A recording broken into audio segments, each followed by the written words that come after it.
Allez, comme chaque jour, on démarre avec un point Reine d'Angleterre. Trafic Info. Oh, écoutez, ça avance, hein, doucement mais sûrement.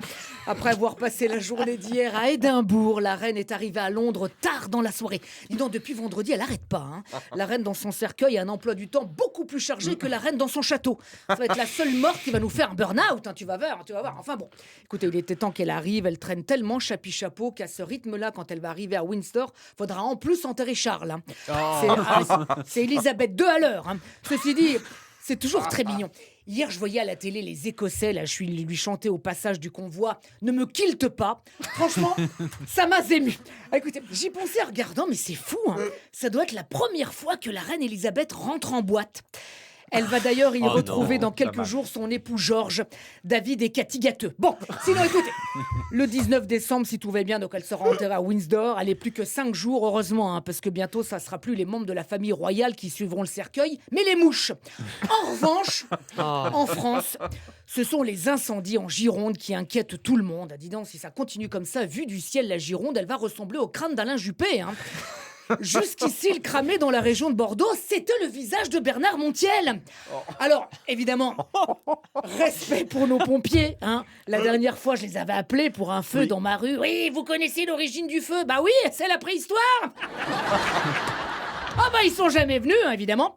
Mais bon, la seule chose de bien dans les incendies dans le Médoc, c'est qu'on n'aura pas besoin d'attendre cet hiver pour boire du vin chaud. Voilà. Sinon, bien sûr, vous le savez, hier, Jean-Luc Godard nous a quittés à 91 ans. Jean-Luc Godard, à ne pas confondre avec Jean-Luc Lahaye, que les adolescentes surnommaient Jean-Luc Grodard. Alors, j'aurais bien aimé vous dire que j'adore le cinéma de Jean-Luc Godard, mais je n'ai jamais vu le cinéma de Jean-Luc Godard. Pierrot le Fou, jusqu'à présent, je croyais que c'était un biopic sur Pierre Ménès. Et à bout de souffle sur Dark Vador. Faut dire, qu'on me l'a vendu comme le gars de la nouvelle vague, et là, ça fait 2 ans avec le Covid, la niveau nouvelle vague, ça en a jusque-là. Hein.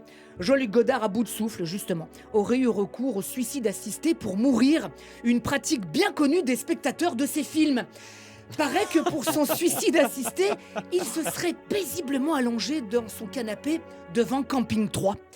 Jean-Luc Godard qui disait « La télévision fabrique de l'oubli, le cinéma fabrique des souvenirs ». Alors à l'heure où les salles de cinéma n'ont toujours pas retrouvé le spectateur d'avant-crise, il serait peut-être grand temps qu'on y retourne au cinéma pour se fabriquer du souvenir, parce que c'est quand même incroyablement émouvant, les souvenirs des souvenirs.